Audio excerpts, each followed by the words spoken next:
Chapter 1486. Setelah menerima garis keturunan Golden Cicada, Jiang Chen melimpahkan 8 tetes pada saudara-saudara golem. Ketika golem batu pertama kali melihat Cicada kecil dan pengecut, mereka pertama kali menolak. Prasangka itu dengan cepat dibuang untuk senyum lebar ketika penyelamat mereka memberitahu mereka bahwa darah akan membuat mereka kebal terhadap racun. Di zaman purba, selain dari kekuatan kasar yang luar biasa dalam perkelahian, batu golem tidak terlalu kuat di daerah lain. Lawan dengan keterampilan khusus dapat menjalankan lingkaran di sekitar prajurit golem yang kuat.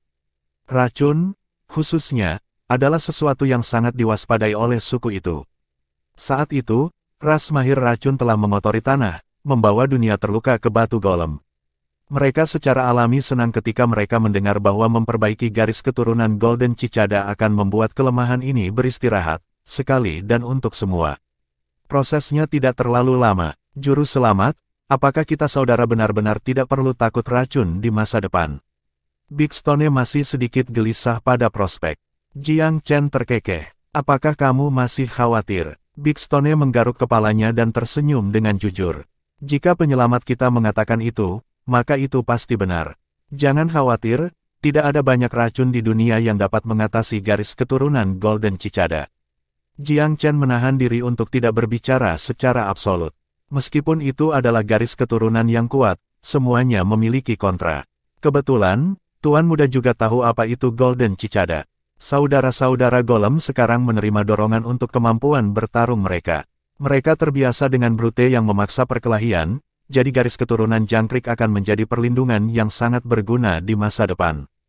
Jiang Chen kemudian mengarahkan pikirannya pada tugas melakukan brainstorming strategi pertempuran. Di sisi Velurium, Tetua Peng dan Mo telah menyiapkan jaring di atas dan menjerat di bawah, menunggu Tuan Muda kembali dari Sekte Langit Ninesuns. Mereka tidak memiliki banyak hal dengan mereka, tetapi semua adalah elit dan orang-orang Ordo yang sangat dipercaya. Ini semua adalah rahasia yang dibawa Tuan Muda dari Pulau Myriad Abyss. Tetua Peng, Tetua Mo, kami telah mengatur pengintai di lokasi yang sesuai. Kami akan mendapat notifikasi langsung begitu Jiang Chen muncul, seorang lelaki bermata satu melaporkan dengan hormat. Tetua Peng tersenyum. Sangat bagus. Menurut perkiraan aku, kelompok Jiang Chen harus berada di sini paling lambat 3 hari. Dia akan kembali dengan segala yang dimilikinya untuk memperkuat kotanya. Petik 2. Tetua Mo mengangguk juga. Anak itu menghargai hubungan. Ini kelemahannya. Petik 2. Itu tidak masalah. Dia hanyalah bocah biasa yang menghabiskan sebagian besar peruntungannya untuk sampai ke titik ini. Masa depan benua Divine Abyss jatuh ke Pulau Myriad Abyss setelah semua. Petik 2. Pria bermata satu itu tiba-tiba menyela, Tetua Peng, bagaimana jika Jiang Chen tidak mengambil jalan ini? Dia harus, ini adalah cara tercepat untuk Velurium. Dia harus mengambil jalan memutar panjang jika dia tidak datang dengan cara ini. Nilai pasukan terletak pada kecepatannya. Dia tidak akan menyia-nyiakan usaha seperti itu. Dia mungkin berharap bahwa dia dapat secara instan membawa semua orangnya kembali ke rumah. Tetua Peng memiliki pemahaman yang lebih dalam tentang Jiang Chen karena dia telah mengumpulkan banyak kecerdasan tentang Tuan Muda selama masa ini. Namun Tetua Mo menambahkan, kita masih harus siap secara mental untuk kemungkinan itu. Tetua Mo, kamu juga berpikir bahwa Jiang Chen tidak akan mengambil rute ini. Tetua lainnya tersenyum riang. Bagaimana kalau kita bertaruh? Jiang Chen pasti akan bergegas kembali dengan kecepatan tinggi ketika dia mendengar berita dan pasti akan turun jalan ini. Tidak ada keraguan tentang itu, Tetua Peng sangat percaya diri. Tetua Mo menggelengkan kepalanya. Tidak, aku juga berpikir ada kemungkinan 90% dia akan lewat di sini. Namun, kita harus siap untuk pengecualian. Petik 2. Tidak akan ada, Tetua Peng memberi perintah lebih lanjut kepada anak buahnya. Buat persiapanmu, saatnya panen. Ingat, tangkap mereka hidup-hidup. Penguasa tertinggi kita membutuhkan lebih banyak tenaga kerja, dan sementara kretin dari wilayah manusia ini tidak bernilai banyak, mereka adalah yang terkuat yang bisa ditawarkan wilayah ini saat ini. Akan sia-sia membunuh mereka, terutama Jiang Chen. Tetap hidupkan dia di semua biaya. Dia memiliki banyak rahasia dan kami membutuhkannya untuk menyelesaikannya. Petik 2. Membiarkan Tuan Muda hidup-hidup sama sekali bukan karena Ordo menghargai talenta.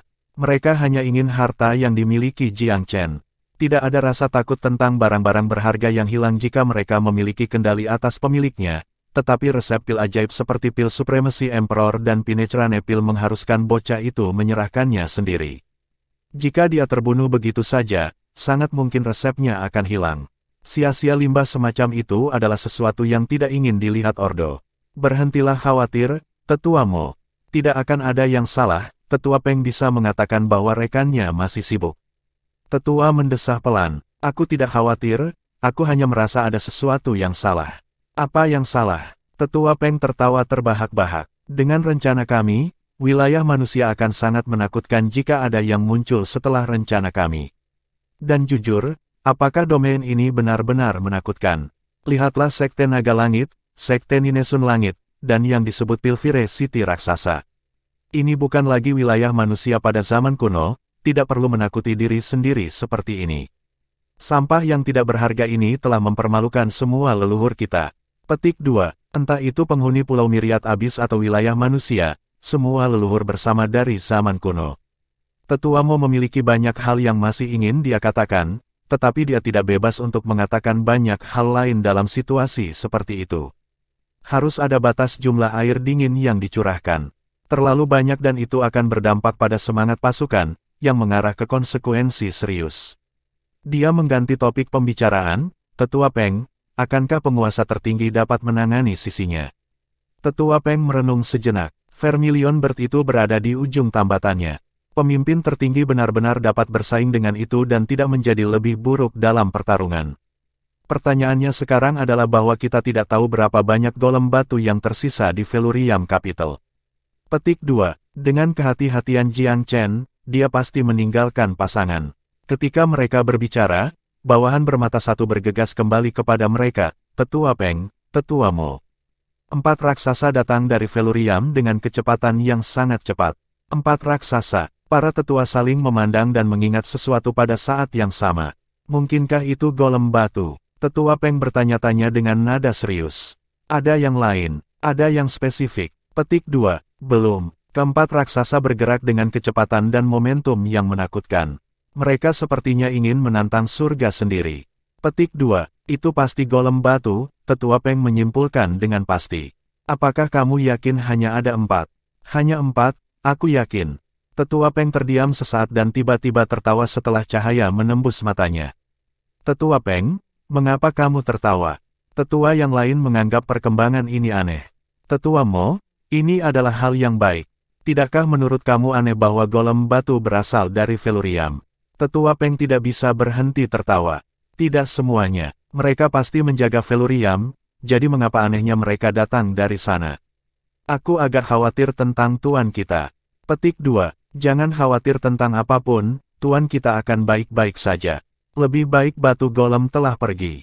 Jika tebakan aku benar, keempat orang ini pasti khawatir bahwa Jiang Chen akan bertemu dengan kecelakaan di sepanjang jalan, jadi keluarlah untuk menemui tuan muda mereka. Ini berarti bahwa Jiang Chen hanya memiliki 4 dari mereka di sisinya, dan keempat yang mendekat ini datang untuk menemuinya. Sepertinya Velurium sudah menyimpulkan bahwa tuan kita hanya mengelilinginya dan berencana menyerang bala bantuan mereka. Petik 2. Spekulasi Tetua Peng memang masuk akal. Tetua Mo juga mengangguk setelah berpikir. Ya, itu masuk akal. Sepertinya Velurium bukan orang biasa-biasa saja. Petik 2. Tentu saja tidak. Kenapa lagi tuan kita pergi ke masalah dan peduli dalam rencananya? Faksi ini adalah satu-satunya kepeduliannya. Meskipun Tetua Peng tidak menyukai Jiang Chen dan Velurium Capital, dia memiliki pendapat yang sangat tinggi tentang faksi tersebut. Baiklah, semua orang mengambil posisi kamu. Kita akan bertemu Stone Golem dari Velurium sebelum kita melihat Jiang Chen dari Ninesun Sky Sect. Ini pemanasan. Petik 2. Tetua Meng berkotek gelap. Ini mungkin kesempatan bagi kita. Jika batu golem berakhir di tangan kita, posisi House Xiao di Myriad Abyss Island akan naik lebih jauh. Ini akan memberi kita lebih banyak sumber daya ketika menantang seluruh dunia di masa depan. Petik 2. Batu golem adalah ras yang kuat dari zaman purba. Penduduk Pulau Myriad Abyss tahu tentang hal ini sampai batas tertentu. Tetua Peng memiliki selera makan yang cukup. Ekspresi Tetua Mo sedikit bergeser juga, jelas terinfeksi oleh antusiasme rekannya. Mengambil golem batu untuk diri mereka sendiri dan mengembalikan mereka ke kekuatan puncak mereka akan membuat mereka keberadaan yang menakutkan di Pulau Myriad Abyss. Seberapa menakutkankah Haus Xiahu nanti?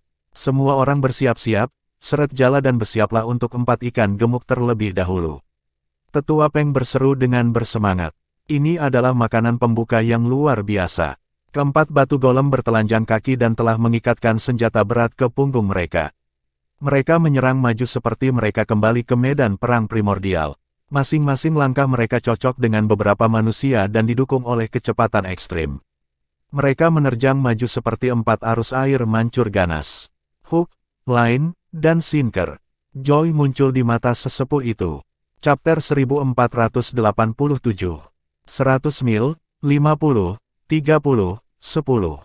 4 pemberani golem dari batu berkembang dari titik-titik kecil ke titik-titik besar di depan mata Tetua Peng. Hanya perlu beberapa saat sebelum mereka tiba di lokasi penyergapan. Meskipun golem masih di pinggiran, mereka tetap terlampir dalam perangkap. Tetap tenang, jangan bergerak sebelum aku memberitahu. Tetua Peng adalah ahli Pulau Abyss Myriad melalui. Ketenangannya dalam menghadapi kegembiraan yang luar biasa menghasilkan kesaksian tentang statusnya sebagai sesepuh rumah Xiahu. Semakin dekat tujuannya, semakin rasional ia menjadi. Dia tahu betul kekuatan hiruk-pikuk yang dimiliki golem batu. Jika mereka ditemukan sekarang, itu tidak akan bermanfaat bagi Ordo. Karena para golem baru saja memasuki area penyergapan, serbuk angin dan jiwa yang tak bersuara belum berpengaruh sepenuhnya. Mengingat kecakapan tempur mereka yang luar biasa, tidak bijaksana untuk melawan golem sebelum mereka dikeluarkan dari komisi. Seseorang mundur ke sudut sering memasuki kondisi pikiran yang gila. Secara khusus, penghancuran diri untuk kehancuran bersama sering terjadi. Final ledakan sebelum kematian tentu saja sesuatu yang harus diwaspadai. Tidak perlu membuat segalanya lebih sulit untuk diri sendiri. Tetua Peng menunggu 4 golem batu untuk memperhatikan bahwa semuanya serba salah. Soulless Powder bukanlah racun yang bekerja cepat, tetapi jenis yang tidak terlihat dan invasif. Siapapun yang menderita itu akan kehilangan kemampuan untuk menolak tanpa menyadarinya. Ketika mereka melakukannya, sudah terlambat. Ini juga mengapa mereka bisa menangkap begitu banyak pembudidaya di pintu masuk lembah Agarwalot.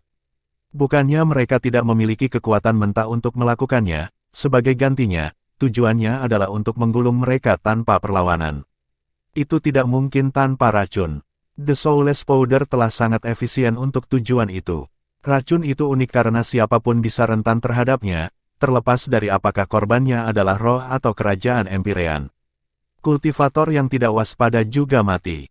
Di zaman kuno, pria yang tak terhitung jumlahnya mampu dibunuh oleh racun aneh dan ingin tahu. Karena penerapannya yang luas, penggunaan racun adalah disiplin yang selalu populer mulai dari zaman dahulu sampai sekarang. Selain itu, warisan terkait racun juga populer. Semua orang menahan napas. Tidak ada yang berani mengintip, bahwa mereka mungkin tanpa sadar mengagetkan 4 golem batu dan memperingatkan mereka sebelumnya. Situs penyergapan itu sangat besar dan racun tersebar di area yang sangat luas. Tikus Goldbeater telah menghindarinya sejauh 10 mil karena alasan yang tepat ini. Tidak ada makhluk hidup yang bisa bertahan hidup. Waktu berlalu sedikit demi sedikit. Sukacita tetua berkembang dengan setiap detiknya. Dia bisa melihat 4 golem batu perlahan melambat. Itu berarti racun sudah mulai mempengaruhi mereka. Ketika tanda-tanda keracunan mereka menjadi jelas, itu berarti racun telah berkembang sangat jauh. Tetua Mo melirik rekannya, Tetua Peng sedikit condongkan kepalanya, menandakan bahwa sesamanya harus menunggu lebih lama. Pada saat inilah sang golem batu yang berlari di garis depan memperlambat langkahnya. Jeritan menyedihkan keluar dari mulutnya. Dia sepertinya mengucapkan sesuatu kepada rekan-rekannya, yang menanggapi dengan bahasa yang tidak bisa dimengerti yang sama. Mereka jelas terbangun karena sesuatu. Tetua Peng benar-benar gembira. Dia tahu bahwa keempat golem akhirnya menyadari bahwa mereka diracun. Sudah waktunya bagi rahang perangkap untuk menutup rapat. Pergi. Dengan lambaian tangan tetua, orang-orang Ordo melesat keluar dari kegelapan satu persatu. Mereka membentuk lingkaran sekitar 100 meter dari 4 golem batu. Pesta penyergapan itu tidak besar. Hanya ada beberapa lusin di sini. Namun, Tetua Peng dan Mo jelas merupakan luka di atas yang lainnya karena keahlian Empyrean mereka. Sisanya adalah kaisar besar yang seragam. Kemampuan rata-rata mereka jauh melampaui saudara seiman mereka. Myriad Abyss Island memang menghasilkan orang-orang luar biasa. Ini adalah kekuatan inti dari Ordo Angin dan Awan, kartu truf tersembunyi penguasa tertinggi. Para pakar domain manusia yang ia kumpulkan ke dalam Ordo Angin dan Awan, 8 Raja Pelindung, 36 bintang surgawi, dan 72 iblis bumi, mereka hanya sebagian dari kekuatan penuh Ordo. Orang-orang yang hadir hari ini adalah elit sejati yang dia bawa dari Myriad Abyss Island, orang-orang yang memberinya tulang punggung di dunia luas ini. 4 bersaudara golem batu ditempelkan orang-orang ini dengan tatapan marah, mata terbuka. Segala macam suara aneh datang dari mulut mereka. Tetua Peng terkekeh. Berhenti berteriak, bicaralah secara normal. Petik 2. Tentu saja golem itu hanya akting. Akting adalah titik kelemahan alami mereka karena kecenderungan suku untuk kejujuran, yang berarti bahwa saudara-saudara tidak bisa melakukan pekerjaan bintang.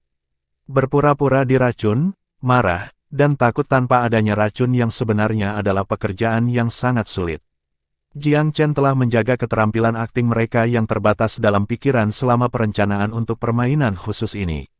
Satu-satunya hal yang dia minta dari mereka adalah berteriak keras pada waktu yang tepat. Menghindari pembicaraan demi teriakan yang tidak bisa dimengerti membuat segalanya lebih mudah dan lebih masuk akal. Tetua menyeringai ketika dia melihat kemarahan keempat golem itu. Buk, buk, buk, buk. Tubuh raksasa mereka jatuh ke bumi di tengah teriakan marah. Tetua tidak bisa lagi menahan tawanya yang berani. Tetua Mo, kami telah mendaratkan 4 tangkapan besar hari ini. Nasib order tidak tertandingi, bukan? Petik 2. Tetua Mo mengangguk, tetapi dia mengucapkan kata hati-hati. Tetua Peng, teriakan dari keempat barusan itu terdengar sangat aneh. Siapapun akan melakukan hal-hal aneh setelah mendapati dirinya keracunan, Tetua Peng sepertinya tidak terlalu keberatan. Ayo, dia melambai, mari kita lihat lebih dekat. Keempat pemberani batu golem terhampar di tanah, mengerang. Tetua Peng mendekati mereka, berhenti di depan salah satu dari mereka dengan tendangan. Bagaimana rasa bubuk tanpa jiwa? Kamu orang bodoh. Pengecut. Golem batu yang dimaksud dikutuk. Sayang sekali, suku golem batu purba, jatuh dalam perbudakan kepada beberapa bocah nakal. Lucu, sungguh. Sebagai pemenang hari ini, Tetua Peng merasa mudah untuk menertawakan. Sekarang kamu lihat, baik ibu kota Velurium maupun Jiang Chen tidak dapat memberikan suku kamu masa depan yang cerah. Kamu hanya memiliki satu jalan ke depan, dan itu adalah dengan Orde Angin dan Awan. Petik 2. Apa itu order? Aku tidak akan bergabung. Golem memanggil. Cek. Tek. Orde Angin dan Awan ditakdirkan untuk memerintah domain manusia di masa depan. Tuan tertinggi adalah bangsawan tinggi dari Pulau Myriad Abyss. Bagaimana anjing-anjing dari domain manusia ini bisa membandingkan? Petik 2. Raksasa itu mengerutkan alisnya, sepertinya ragu tentang sesuatu. Kalian berempat hanya hidangan pembuka, kata Tetua Peng dengan dingin. Ketika Jiang Chen kembali dari Sekte Ninesun Sky, dia akan menjadi tahanan aku juga. Ingat, tidak ada seorang pun di wilayah manusia yang dapat melawan penguasa tertinggi. Bukan Jiang Chen atau orang lain. Petik 2. Tetua Mo menggerakkan mulutnya ketika dia mendengar kata-kata sesamanya. Namun, dia tidak mengatakan apa-apa pada akhirnya. Namun, dia merasa ada sesuatu yang tidak beres tentang ini. Tapi apa? Dia tidak bisa mengatakan dengan tepat. Pria kekar itu menghela nafas. Oke, kita menyerah. Penangkal. Tetua Peng tertawa kecil. Penawarnya, tentu, itu cukup mudah. Namun, kamu harus bersumpah setia dulu. Aku tidak bisa mempercayai kamu sebaliknya. Petik 2. Kami bersumpah. Golem itu mengangguk. Aku, batu ketiga, bersumpah. Tetua itu bersinar senang. Setelah sumpah diberikan, keempat golem batu tidak akan pernah bisa mengkhianati mereka. Pada saat itulah sesuatu yang sangat tidak terduga terjadi. Raksasa mengi itu memantul dari tanah seperti dia disuntik dengan adrenalin. Dia melemparkan tubuh titaniknya ke Tetua Peng dengan kecepatan kilat. Pergeseran cepat dalam keadaan ini menyebabkan warna mengering dari wajah si tua dan hatinya tenggelam. Refleksnya cukup cepat untuk memungkinkannya menghindar dari jalan tepat waktu. Sayangnya, 3 lainnya memilih untuk menyerang di detik berikutnya. Berdebar, berdebar. Tetua Peng bisa menghindari serangan pertama, tetapi bukan yang kedua atau ketiga. Golem batu baru saja mengeksekusi salah satu teknik rahasia mereka, Flying Boulder Leap. Itu adalah serangan yang sangat kuat yang memperlakukan tubuh pengguna sebagai objek meteorik, menggabungkan kekuatan dan kecepatan menjadi satu pukulan. Memang, dampaknya mungkin juga merupakan meteor dari luar angkasa. Bahkan seorang ahli Empyrean seperti Tetua Peng mengalami cedera internal yang luar biasa setelah dihancurkan beberapa kali. Dia batuk terlalu banyak darah. Ini tidak baik. Tetua Mo memahami gawatnya situasi ketika dia melihat rekannya dipukul. Dia cukup jujur untuk mencoba melarikan diri bersama rekannya yang terluka sebagai awan cahaya. Beberapa kekuatan lagi melonjak ke punggungnya dari luar, memotong rencananya singkat. Ancaman belaka di belakang mereka sudah cukup untuk menerapkan beban berat ke seluruh tubuh sesepuh itu. Kemungkinan kematian hampir pasti. Mengingat bahaya yang mereka hadapi, Tetua Mo tidak bisa lagi menyelamatkan rekannya. Dia berbelok secara naluriah, memilih arah lain untuk meluncur masuk. Membuat Elder Peng keluar dari sana tidak mungkin. Melarikan diri dengan hidupnya adalah prioritas utama. Dia merasa sangat menyesal atas apa yang terjadi, keanehan dari semua itu tidak luput darinya, tetapi Tetua Peng terlalu keras pada strateginya sendiri, sedemikian rupa sehingga tidak ada kesempatan untuk menyela. Sepertinya instingnya benar, optimisme Tetua Peng adalah salah. Aku harus melarikan diri untuk memberitahu penguasa tertinggi. Elder Mo hanya punya satu pikiran di benaknya sekarang. Dia tidak punya energi untuk merawat sesamanya. Tetua Peng yang cacat senang melihat Tetua Mo menembak ke arahnya, tetua lainnya kemungkinan besar akan membawanya keluar dari ikatan ini. Tanpa terluka, Tetua Mo lebih dari cukup mampu membawa pengendara dalam perjalanan satu arah keluar dari tempat ini. Dia tidak terlalu berharap sesepuh lainnya tiba-tiba berbelok dan pergi. Di tengah keterkejutannya, aura yang kuat meledak menjadi di belakangnya. Pisau golok menabrak bumi. Ada hamburan cahaya, tubuh dan jiwa si tetua diiris menjadi dua, darah dan nyali tumpah kemana-mana. Chapter 1488. Segerombolan pikiran yang terpecah-pecah berkelip ke otak Tetua Peng sebelum tubuhnya pecah menjadi jutaan keping. Saudara golem batu yang tampak seperti berada di pintu kematian penuh semangat lagi. Bentuk raksasa mereka berkeliaran di semua tempat, menuai kehidupan orang-orang di sekitar seperti mereka seperti berkas gandum. Orang-orang ini adalah pakar elit dari Pulau Myriad Abyss, tetapi golem berada pada keuntungan yang menentukan. Pembantaian gila memotong kaisar besar kiri dan kanan. Meskipun Tetua Mo melarikan diri ke arah yang relatif aman, tekanan di belakangnya belum mereda. Tiba-tiba, sesepuh yang bergegas itu terhenti. Kepanikan melintas di matanya. Raksasa seperti yang baru saja melarikan diri telah melompat ke jalannya, sebuah senjata besar di tangannya yang kekar. Golem itu menghancurkan senjatanya dengan kekuatan yang menakutkan dan menakutkan. Sebuah penyergapan. Tetua Mo menarik napas tajam, membuat berbalik sekali lagi. Namun, di saat ragu-ragu yang singkat, beberapa sosok lagi datang dari segala arah. Di mana kamu akan pergi, orang tua? Sebuah suara mengejek datang dari samping. Wosh wosh wosh wosh. 4 bayangan muncul di udara. Itu adalah 4 saudara batu golem lainnya. Big Stone yang memimpin serangan, Tetua Mo terperangkap. Keempat bersaudara telah mengunci area itu sepenuhnya, Tetua merasakan 4 gunung benar-benar menghampirinya, menghalangi jalan keluar dengan cara apapun. Memucat, dia mencoba lari. Sial baginya, sudah terlambat. Keempat saudara itu tidak meninggalkan celah. Itu adalah dinding dari batu padat yang keras, dan tidak ada celah baginya untuk lolos. Bagaimana ini bisa terjadi? Tetua Mo benar-benar terkejut. Bagaimana ke-8 saudara batu golem berada di Velurium Capital? Tak satu pun dari mereka pergi ke sekte Ninesun Sky dengan Jiang Chen. Apakah Jiang Chen begitu sombong sehingga tidak membawa kedua burung vermilion dan 8 saudara golem batu? Bukankah dia takut akan konfrontasi dengan penguasa tertinggi? Atau apakah dia sudah meramalkan bahwa kekuatan utama Ordo tidak ada di Ninesuns? Tapi, jika memang itu masalahnya, mengapa dia pergi ke Ninesuns? Tetua Mo merasakan rasa sakit menembus hatinya ketika dia memikirkan hal ini. Sebuah pikiran menakutkan melintas di benaknya. Apakah Jiang Chen menghitung semua ini? Apakah dia tidak di Ninesuns Sky Sect sama sekali? Mungkin. Apakah ekspedisinya ada tabir asap? Bom asap untuk menipu kita? Petik 2. Rasa dingin merambat ke tulang punggung Tetua Mo. Jika itu yang terjadi, maka Jiang Chen memang musuh yang menakutkan. Ordo telah mengalihkan perhatian dari tujuan mereka yang sebenarnya untuk meluncurkan serangan menyelinap di Velurium Capital, tetapi lawannya sudah menebak semuanya sebelumnya. Jiang Chen telah berbaring menunggu mereka selama ini. Detak jantung sesepuh itu berpacu dengan kengerian yang tak terkatakan. Pada saat itulah keempat bersaudara golem batu mendekat. Di mana kamu akan pergi, orang tua? Big Stone terkekeh. Wajah tetua Mo kembali diwarnai. Dia mendorong kesadarannya hingga batasnya untuk menemukan secercah harapan. Jangan repot-repot, tidak ada jalan keluar.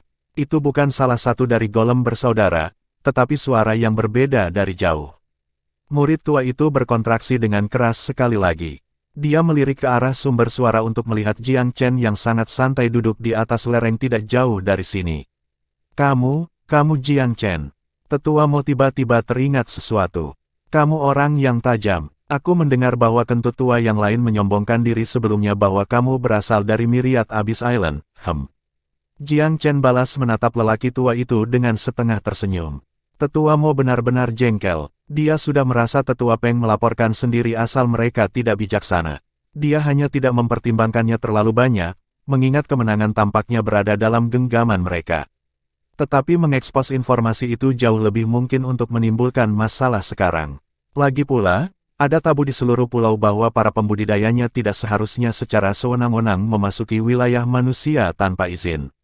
Kali ini, lebih dari segelintir orang telah melakukan pelanggaran secara ilegal. Banyaknya ahli yang datang pada dasarnya berjumlah pasukan pribadi. Jika Myriad Abyss Island mengetahui hal ini, Hao Xiao pasti akan dikecam, atau lebih buruk. Meskipun dia terkesima, Tetua Mo secara lahiriah menggumam. Pulau Myriad Abyss apa? Kamu berbicara omong kosong. Aku seorang pertapa dari 8 wilayah atas. Jiang Chen, jika kamu ingin memimpin ras manusia, kamu harus memberi kami kultivator yang lebih tua rasa hormat yang cukup. Petik 2. Jiang Chen tertawa terbahak-bahak. Pria tua itu berbaring di giginya. Jika kamu benar-benar senior dari wilayah manusia, aku akan menghormati kamu. Sayangnya, kamu tidak, dan tidak ada orang di Orde Angin dan Awan. Katakan padaku, dari faksi mana kamu berasal? Nada suaranya seimbang. Tetua Mo tidak mau mengakui apapun. Jiang Chen, rasa tidak hormatmu kepada kami, pertapa senior saja sudah cukup. Ada apa dengan alasan, Pulau Myriad Abyss? Siapa yang tidak tahu tentang kurangnya komunikasi antara Myriad Abyss dan domain manusia? Dia tampak menantang sampai mati. Jiang Chen tersenyum tipis. Aku berencana untuk memberimu kesempatan untuk hidup jika kamu mengakuinya. Mengingat bahwa kamu menolak untuk berbicara bahkan ketika hidup kamu ditelepon, kamu dapat pergi ke neraka dengan kentut tua lainnya. Petik 2. Bunuh dia. Perintah Jiang Chen dingin dan kejam. Dia telah terpancing ke titik tidak bisa kembali. Tindakan Order of Wind and Cloud telah menempatkan satu kaki terlalu banyak di atas garis.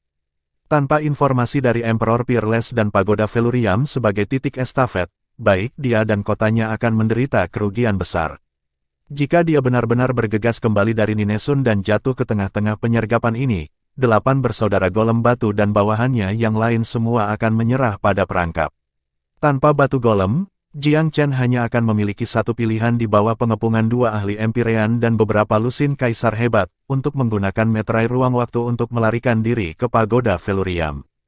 Tetapi bahkan jika dia berhasil melarikan diri dengan hidupnya yang utuh, yang lain tidak akan memiliki keberuntungan semacam itu. Peluang kemenangan apa yang dia miliki melawan Ordo yang kuat sendirian, bahkan jika dia berhasil kembali ke Velurium Capital. Dia benar-benar terkejut dengan konspirasi sekte itu. Selain itu, ia memiliki permusuhan alami terhadap Pulau Myriad Abyss. Penderitaan Huang karena dibawa pergi dan kesombongan tetua Si membuatnya frustrasi sampai akhir. Terutama terhadap mereka yang memusuhi dia di tempat pertama, Jiang Chen tidak punya belas kasihan untuk siapapun dari pulau itu sama sekali. Tetua Mo tahu betul bahwa satu-satunya pilihannya hari ini adalah bertarung sampai mati.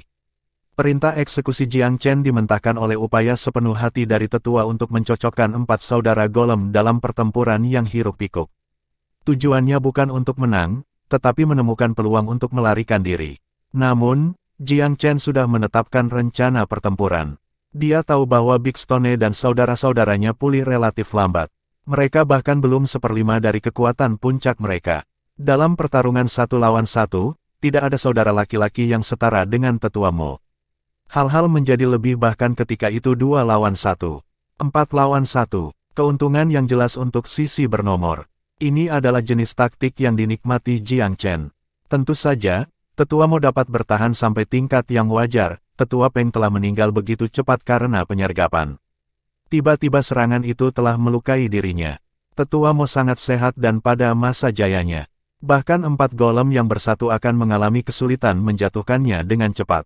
Syukurlah, keempat golem lainnya mampu mengalihkan perhatian mereka setelah menumbangkan sekelompok kaisar besar. Dalam waktu singkat, 6 golem batu terlibat dalam serangan terhadap Tetua Mo. 2 yang tersisa melanjutkan pengejaran terhadap para kaisar besar yang tersebar di bawah perintah Jiang Chen. Busur naga suci Jiang Chen juga tidak berbohong. Budidaya pintu tertutupnya telah menghasilkan peningkatan yang signifikan dalam tingkat budidaya, tetapi ia juga mengembangkan harta karun dari Sekte Primosang sedikit. Saat ini, ia memasangkan kekuatan busur dengan kemampuan mengunci Evil Golden Eye untuk menembak kaisar-kaisar besar yang sedang diburu oleh saudara-saudara golem batu. Para ahli yang bersangkutan melarikan diri kemana saja dalam kepanikan impoten. Setiap orang yang dikonfirmasi Jiang Chen dalam pandangannya berarti bahwa seseorang mati karena panah dari busur naga suci. Sebagai harta paling berharga dari Sekte Primosang kuno, busur itu memang kuat. Dia tidak perlu beristirahat dalam pemecatannya. 8 elit dari Myriad Abyss Island tewas dalam waktu singkat.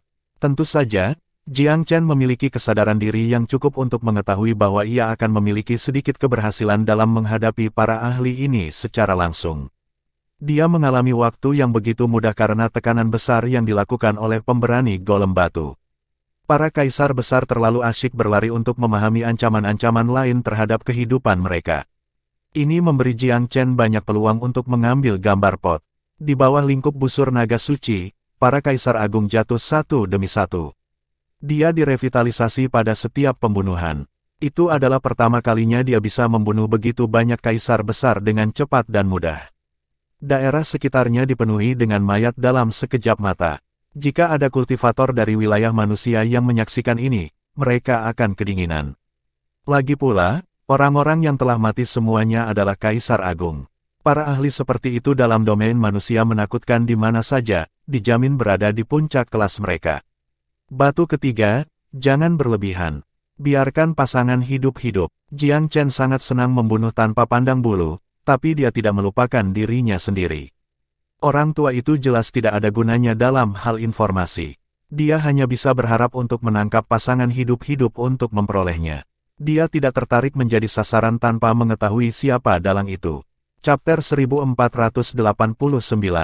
Sebagai aturan, suku golem batu purba tidak mengerti bagaimana meninggalkan orang yang selamat.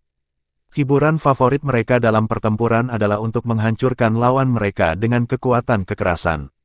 Ini terutama benar ketika mereka berada di atas angin. Mereka menikmati menghancurkan setiap musuh di jalan mereka. Dengan demikian, mereka tidak bisa cukup memahami perintah Jiang Chen untuk menangkap beberapa tahanan. Namun, mereka harus berusaha sebaik mungkin untuk mematuhi. 2 kaisar besar akhirnya menjadi yang beruntung. Palu dan gada meluncur ke arah kepala mereka sesaat sebelumnya tiba-tiba membelok, puntung senjata menyapu mereka. Jumlah trauma yang disampaikan sangat berbeda dari smash overhead yang tidak boleh ditahan. Satu-satunya konsekuensi yang mungkin dari yang terakhir adalah kepala hancur seperti semangka. Ketukan keras dengan gagang melibatkan cacat dan melukai yang terburuk. Buk, buk, 2 pembudidaya elit jatuh ke tanah, lega kemampuan pertempuran lebih lanjut. Juru selamat, ini dia. Thirstone jelas tidak puas karena harus menyelamatkan 2 mangsanya. Dia melemparkan para pembudidaya lumpuh di hadapan Jiang Chen ditumpukan sebelum berangkat dengan raungan dalam pengejaran baru. Jiang Chen meraih kedua pembudidaya yang tidak mampu, membuang mereka ke sudut. Baiklah, bicaralah. Apakah kita melakukan ini dengan cara mudah atau sulit? Dia tidak tertarik membuang-buang kata-kata. Dia tidak menemukan penyiksaan yang sangat enak, tetapi dia akan melakukannya jika terpaksa. Pah, bunuh aku sudah. Bagaimana mungkin para pejuang dari Myriad Abyss Island memohon belas kasihan dari seorang pembudidaya manusia tingkat rendah seperti kamu? Seorang pria berambut pendek yang tampak benar-benar murung telah berbicara. Dia tampaknya bukan individu yang pemarah, dan mempertahankan kesombongan bahkan sebagai tahanan. Jiang Chen tertawa terbahak-bahak. Bodoh sekali. Apakah dia tidak menyadari tempatnya sebagai tahanan? Apa yang dia coba buktikan? Jiang Chen tidak ingin membuang waktu berbicara. Orang bodoh macam ini pasti memiliki kepribadian yang sama keras kepala. Itu adalah mimpi pipa untuk mengharapkan kerjasama dari seseorang seperti itu. Tanpa upacara lebih lanjut, dia memanggil Long Xiaoxuan dan Astral White Tiger. Ini, makanan. Kedua makhluk roh itu sangat bersemangat untuk mendapatkan udara segar. Mereka menempatkan pada penggarap berkepala keras dengan rakus. Dan meskipun vitalitas terlepas dari mayat-mayat yang berserakan di mana-mana, itu tidak dilakukan dengan cepat. Bahkan bangkai adalah makanan yang luar biasa untuk Long Xiaoxuan dan macan putih.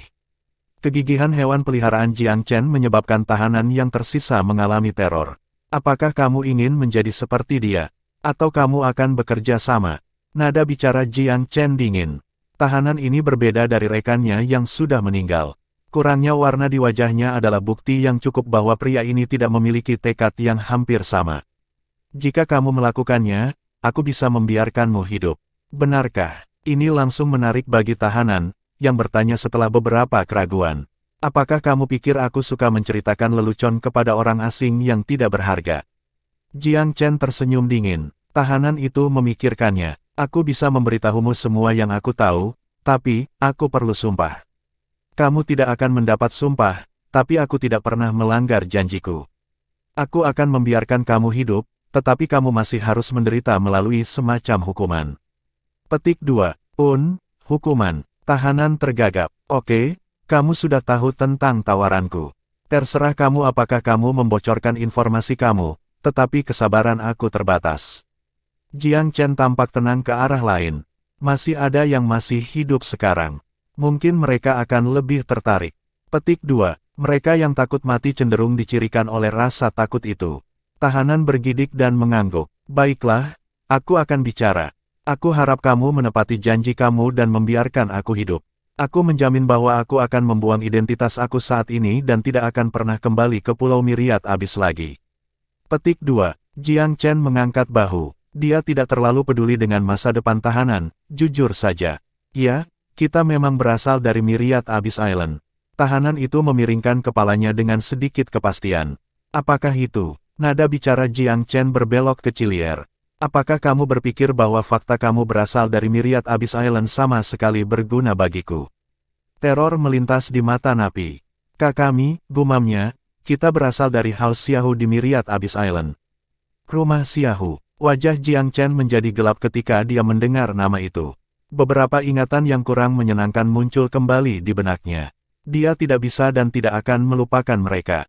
Huang pernah mengatakan kepadanya dengan sangat jelas bahwa ini adalah rumah musuh bebuyutannya. Itu sedikit lebih kuat dari House Xian yang menjadi milik Huang. Tahanan mengangguk. Ya, rumah Xiahu. Jadi, yang disebut penguasa tertinggi Orde Angin dan Awan adalah seseorang dari House Xiahu. Ya, dia adalah tuan rumah ketujuh. Di antara generasi muda, dia jenius terbaik ketiga. Tetap saja, yang paling menjanjikan pastilah tuan ketiga. Petik 2. Tuan ketiga. Siapa namanya? Jiang Chen bertanya tanpa emosi. Penyebutan seorang jenius, yang paling menjanjikan, mengingatkannya pada Huanger dan bajingan yang ingin menggunakannya sebagai kapal budidaya. Jika perkiraannya benar, kata bajingan itu tidak lain adalah jenius terpenting di antara generasi muda House Xiahu, tuan ketiga ini, dengan kata lain. Dia, namanya adalah Xiahu Zong. Di Pulau Myriad Abyss, ia juga sering disebut tuan ketiga Zong. Petik 2. Tuan ketiga Zong. Jiang Chen memasukkan nama itu ke memori. Ini adalah musuh yang ditakdirkan untuk dihadapi, mungkin dalam waktu dekat. Tuan tertinggi Ordo adalah tuan ketujuh. Siapa namanya? Dia bertanya setelah menarik napas dalam-dalam lagi. Xiahu Jing. Dia cukup menonjol di dalam House Xiahu juga. Tanpa bakat Xiahu Zong yang absurd, ia akan menjadi salah satu pesaing terbaik untuk warisan rumah. Petik 2. Jadi Xiahu Zong tidak baik-baik saja di dalam rumahnya. Jiang Chen mengikuti garis pemikiran tahanan dengan setengah tersenyum. Yah, tidak seperti itu. Rumah Xiahu sangat kaya dan kuat, cukup untuk membesarkan beberapa orang jenius secara bersamaan. Karena Xiahu Jing sedikit lebih rendah dari saudaranya, dia tahu dia tidak memiliki banyak harapan untuk menjadi ahli waris. Itulah sebabnya dia memutuskan untuk melakukan manuver berbahaya ini dengan menyelinap ke wilayah manusia untuk mencari kekayaannya. Petik 2. Mencari kekayaannya. Jiang Chen mengerutkan kening. Bukankah domain manusia jauh lebih buruk daripada Myriad Abyss Island saat ini? Keberuntungan apa yang ada di sana untuk dicari? Apakah Xiahou Jing mengalami kerusakan otak? Hal-hal yang sepertinya lebih rumit daripada yang dia pikirkan sebelumnya. Tahanan itu mengangguk, lalu pergi lebih detail untuk menenangkan Jiang Chen. Aku tidak terlalu tinggi dalam hierarki, jadi aku tidak tahu banyak rahasia, tapi aku mendengar bahwa perjalanan ini dibuat untuk menemukan sesuatu yang sangat berharga. Memperolehnya seharusnya lebih berharga daripada mewarisi seluruh rumah Xiahou. Karena itulah Xiahou Jing mengambil risiko ini. Petik 2. Risiko. Jika dia datang ke domain manusia secara terselubung, siapa yang bisa mengancamnya? Jiang Chen hanya menyatakan kebenaran yang sebenarnya. Dia tidak punya niat untuk meletakkan domain manusia. Jika orang-orang dari House Xiahou tidak melakukan sesuatu yang terlalu menarik atau meledak, tidak ada yang benar-benar bisa mengancam mereka. Ancaman sebenarnya datang dari yang lain di Myriad Abyss Island. Tawanan itu tersenyum masam. Sejak zaman kuno, ada aturan bahwa keturunan pulau tidak diizinkan memasuki wilayah manusia. Meskipun batas waktu 200.000 tahun hampir naik, pembatasan belum dicabut secara eksplisit. Karena itu, dilarang menuju ke domain manusia tanpa izin. Jika tidak ada yang menekan biaya, tidak apa-apa, tetapi banyak orang akan senang mengambil keuntungan dari penyimpangan ini dalam protokol. Jika mereka semua bersatu, bahkan faksi sebesar House Xiahou akan berada dalam kesulitan. Petik 2. Jiang Chen langsung mengerti. Tidak heran Tetua Sun telah dihukum dengan sangat keras dan tidak dapat meninggalkan pulau itu lagi. Pasti ada orang lain yang memburunya. Jiang Chen merasa khawatir yang tak terlukiskan setiap kali dia memikirkan nasib Huang. Izinkan aku bertanya kepada kamu, berapa banyak yang kamu ketahui tentang konflik antara House Xiahou dan House Yan? Oh, aku tahu semua tentang itu. Aku tahu, jawab tawanan dengan tergesa-gesa. Miss Huanger House Yan telah kembali ke Myriad Abyss Island. Aku mendengar bahwa dia memiliki sikap yang keras. Dia lebih memilih mati daripada menjadi kapal budidaya untuk Tuan Ketiga Song. Petik 2. Bagaimana keadaannya? Jiang Chen bertanya dengan prihatin. Kami bawahan hanya mendengar tentang Tuan dan merindukan melalui desas-desus. Aku tidak tahu pasti, akan tetapi aku berasumsi bahwa dia tidak akan dapat menentang Tuan Ketiga karena orang tuanya masih di penjara. Master Ketiga Zong belum berencana menggunakannya, karena budidayanya belum cukup di sana. Saat itu, aku tidak suka peluangnya. Orang ini jelas tidak tahu tentang perampasan Huang ke ranah manusia atau hubungan Jiang Chen dengannya. Dia benar-benar tidak terkendali dalam diskusi. Bagaimanapun, perselingkuhan Huang hanya terbatas pada anggota tingkat tinggi rumah saja. Masuk akal kalau Xiahou Jing sudah tahu, tapi akan sulit mengharapkan hal yang sama seperti gerutuan seperti tawanan. Wajah Jiang Chen berwarna ungu. Dia paling khawatir tentang Huang. Dia jauh di Pulau Myriad Abyss, jadi dia tidak bisa membantunya bahkan jika dia mau. Dari apa yang dikatakan orang ini, Xiahou Zong lebih kuat dari Xiahou Jing. Jika Xiahou Jing adalah kerajaan Empyrean, Xiahou Zong pasti lebih tinggi dari itu. Bahkan jika mereka serupa di tingkat budidaya, yang terakhir pasti lebih berbakat daripada yang sebelumnya. Lawan seperti itu sangat sulit untuk dihadapi saat ini. Seberapa kuat House Xiahou di Myriad Abyss Island secara keseluruhan? Tanya Jiang Chen lagi. Pulau Myriad Abyss adalah tempat yang sangat besar. Aku sangat tidak penting, jadi aku tidak benar-benar tahu luasnya. Dari apa yang aku ketahui melalui rumor, Pulau Myriad Abyss dikatakan tak terbatas, dengan pulau, faksi, dan kerajaan yang tak terhitung jumlahnya. Ada 10 kerajaan ilahi di Myriad Abyss dan rumah Xiahou terletak di kerajaan ilahi abadi. Di kerajaan ilahi itu, rumah itu termasuk di antara 10 faksi teratas di sana. Petik 2. 10 negara ilahi, kerajaan dan pulau yang tak terhitung jumlahnya. Bangsa ilahi yang abadi. Untuk Jiang Chen, semua informasi ini baru. Namun, itu memberinya pratinjau sepintas tentang bagaimana Myriad Abyss Island berfungsi. Dia sudah mendengar beberapa berita beberapa tahun yang lalu dari Huang juga, meskipun dia belum terlalu detail pada saat itu. Jiang Chen melakukan semua yang dia dengar dalam ingatan. Chapter 1490. Jiang Chen memberikan informasi lebih banyak tentang rumah Xiahou. Lelaki itu tidak bisa menjelaskan lebih jauh, tetapi ia memiliki gambaran yang cukup bagus tentang klan itu. Tuan muda memukul pria di dantian dengan telapak tangannya setelah dia selesai. Setengah dari kultivasi kamu sebagai imbalan atas hidup kamu. Aku percaya itu adil. Setelah menjatuhkan pria itu, Jiang Chen melemparkannya ke samping, dan meninggalkannya untuk mengurus dirinya sendiri. Kehilangan setengah dari kultivasi seseorang masih lebih baik daripada kematian. Jiang Chen dalam suasana hati yang lebih baik sekarang karena dia akhirnya mengumpulkan intelijen tentang musuhnya. Namun, dia masih tidak bisa menahan diri ketika dia diingatkan tentang rumah Xiaohu.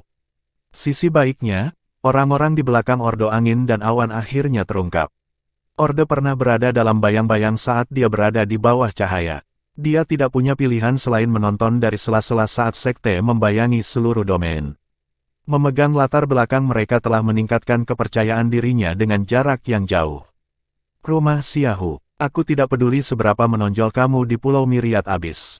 Jika kamu melukai sehelai rambut di kepala Huang, aku akan mengubur kamu sendiri. Jiang Chen bukan tiran yang kejam, tetapi dia juga bukan penurut. Dia tidak akan pernah menunjukkan belas kasihan kepada mereka yang melewati garis bawahnya. Jika Huang terluka dengan cara apapun, dia akan menghancurkan klan terkutuk ini dan menghapus mereka dari wajah benua Divine Abyss. Sementara itu, Tetua Mo hampir tidak bisa bertahan melawan serangan gabungan 6 golem. Batu ketiga dan batu keempat hampir selesai dengan orang-orang yang tersesat juga. Selusin elit tidak punya peluang melawan kedua bersaudara itu. Sudah waktunya untuk mengakhiri ini, Jiang Chen mengambil busurnya dengan kilatan dingin di matanya. Kali ini, pandangannya tertuju pada Tetua Mo. Dengan kemampuannya saat ini, dia seharusnya tidak dapat melukai si tetua secara fatal. Faktanya, Jiang Chen bahkan tidak akan bisa membela dirinya sendiri secara langsung. Namun, lelaki tua itu tergantung pada seutas benang, sementara tuan muda itu terbakar amarah dan membunuh setelah mengetahui tentang latar belakang Ordo. Emosinya mempengaruhi busur naga suci juga. Tanpa sadar, ketertarikannya pada haluan telah berkembang ke tingkat berikutnya. Tanpa ragu, ini adalah perkembangan yang fantastis. Hanya dengan meningkatkan afinitasnya dengan busur ia dapat mengungkap potensi dan kekuatannya yang sebenarnya. Pikirannya tenang seperti air yang tenang saat dia mengarahkan panah ke haluan. Mata emas jahat dan kesadarannya juga selaras dengan irama yang sama. Haluan meledak menjadi naga yang memekakkan telinga ketika panah dilepaskan. Jiang Chen sangat terinspirasi dan memancarkan naga melolong juga. Untuk sesaat, busur itu sepertinya telah melepaskan semua potensi yang tersembunyi. Panah itu adalah seberkas cahaya meteor yang bisa menembus langit, matahari, dan bulan. Itu tiba di depan Tetua Mo dalam sekejap mata. Horor merambat ke tulang punggung si tetua ketika dia mencatat akan datangnya ajal. Sayangnya, ia ditembaki oleh Stone Golem dan tidak memiliki kekuatan sisa untuk berurusan dengan panah. Kengerian dan teror melintas, tetapi untuk sesaat ketika panah menembus kepalanya, meninggalkan lubang menganga di belakangnya. Tubuhnya langsung membatu seolah-olah mantra telah dilemparkan padanya. Bahkan jiwanya dihancurkan sebelum ia dapat mencoba melarikan diri. Tembakan itu begitu kuatnya sehingga Jiang Chen tidak bisa berkata apa-apa. Itu adalah tembakan paling kuat yang pernah dibuatnya dalam hidupnya dan sepenuhnya tidak disengaja. Bahwa dia benar-benar berhasil menembus lubang di kepala ahli Empyrean sama sekali tidak terbayangkan. Dia hanya kaisar tingkat ke-6, rambut dari dunia ke-7. Seorang kultivator setingkatnya tidak pernah bisa menangani kerusakan semacam ini pada seorang ahli Empyrean, bahkan jika kata ahli itu masih ada. Tetapi bukan saja dia menyebabkan cedera, dia juga merenggut nyawa lansia. Dia juga sangat ingat bahwa, pada saat itu, kemarahan yang mendalam telah mengamuk di dalam lautan kesadarannya. Panahnya dibuat lebih kuat karena itu, tetapi dia dengan singkat sadar bahwa kekuatan ini sangat mungkin datang dari segel di dalam pikirannya. Segel itu selalu ada dan melindungi pikirannya dari bahaya luar, itu menggagalkan beberapa serangan pada kesadarannya, menyelamatkan hidupnya berulang kali, tapi ini adalah pertama kalinya ia memperkuat serangannya. Itu tidak dilakukan secara langsung, tetapi Jiang Chen yakin bahwa itu ada hubungannya dengan kekuatannya yang tiba-tiba dan tidak wajar. Saudara-saudara golem batu bertukar pandang.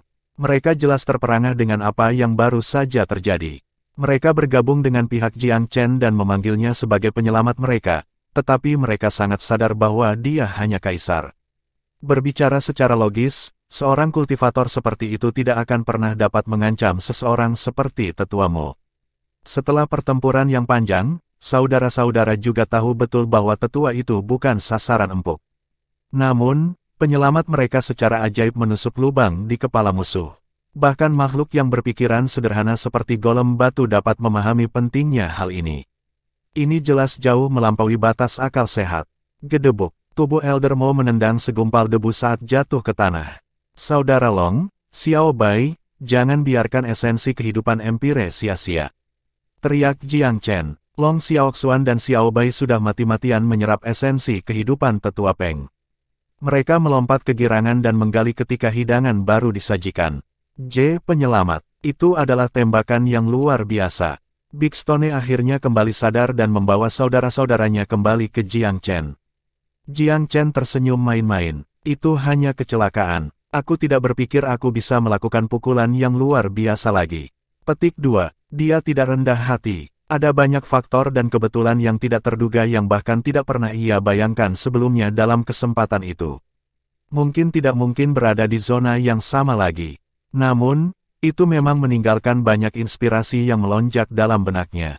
Aku merasa mungkin akan menerobos. Batu besar, awas, aku akan menerobos. Petik 2. Big Stone dan yang lainnya benar-benar terdiam. Sebagai salah satu suku primordial yang hebat, mereka telah melihat dan mengalami semua jenis hal. Namun, mereka tidak bisa membantu tetapi melongo dengan kecepatan pertumbuhan penyelamat mereka. Bagaimana dia bisa memiliki terobosan lain?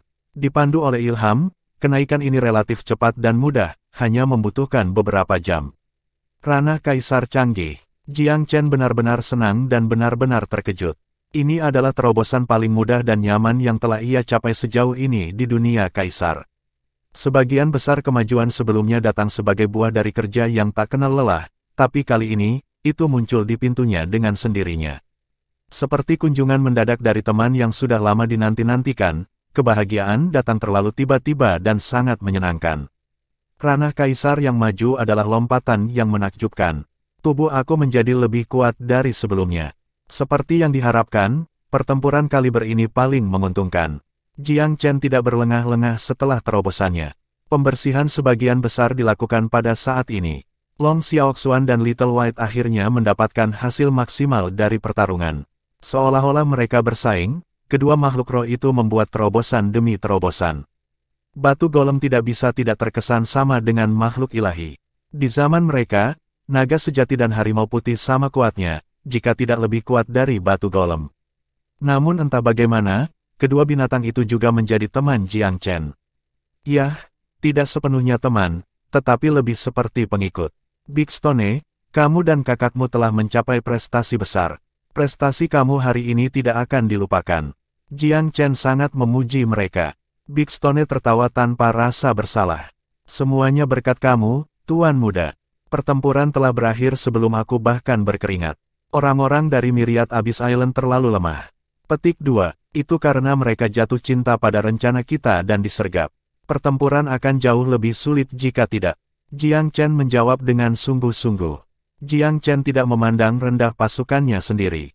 Dalam pertarungan langsung, Tetua Mo, Tetua Peng, dan tim elit mereka pasti akan melakukan pertarungan yang kuat. Sayangnya, mereka jatuh hati pada trik pemuda itu dan telah sepenuhnya musnah. Saudara-saudara golem tertawa kecil. Mereka berdiri dengan pendapat mereka bahwa musuh terlalu lemah. Baiklah, kita tidak harus menunda masalah lebih jauh. Keberangkatan kami dari Velurium Capital masih penuh dengan risiko. Situasi di ibu kota mungkin suram jika kita terus berlama-lama di sini. Mari kita kembali. Rencana Jiang Chen sangat sukses, tetapi juga membahayakan Velurium. Memiliki Vermilion Bird melindungi kota dengan sendirinya sangat berisiko. Tapi untungnya, dalam menghilangkan Tetua Mo dan Tetua Peng, dia telah memusnahkan hampir setengah dari Ordo.